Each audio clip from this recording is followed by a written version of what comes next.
Hello everyone. तर चला आज बनवूया गरमागरम आणि कुरकुरीत अशी चणा डाळीची भजी. त्यासाठी मी 1.5 वाटी चण्याची डाळ, 1 चमची मुगाची डाळ, 1 चमची उडदाची डाळ आणि 1 चमची तांदूळ घालून हे सर्व 4 ते 5 तास भिजवून घेतलंय. आता त्याच्यातलं सगळं पाणी काढून आता आपण त्याला वाटायला घेऊया.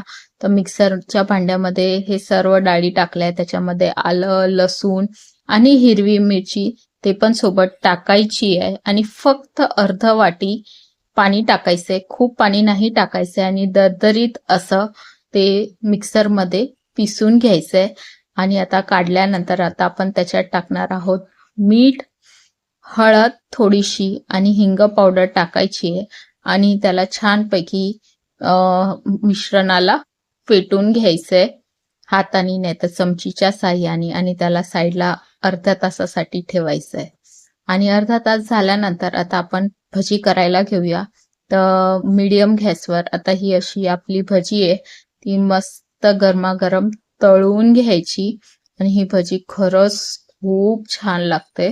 आणि मी हे संडेला केलं होतं ब्रेकफास्ट मध्ये आणि अशी डार्क ब्राऊन रंगाची झाली अशी की आता त्याला आपण काढून घ्यायचंय. आणि भजी झाल्यानंतर त्याच्यासोबत मिरच्या खूप छान लागतात. तर ह्या मिरच्या आहेत हिरव्या, त्या आपण मी तळून घेते. आणि आता रेडी आहे आमचा हा ब्रेकफास्ट. तर मस्त असं चणा डाळीची भजी सोबत मिरची खरंच खूप अप्रतिम झाली होती.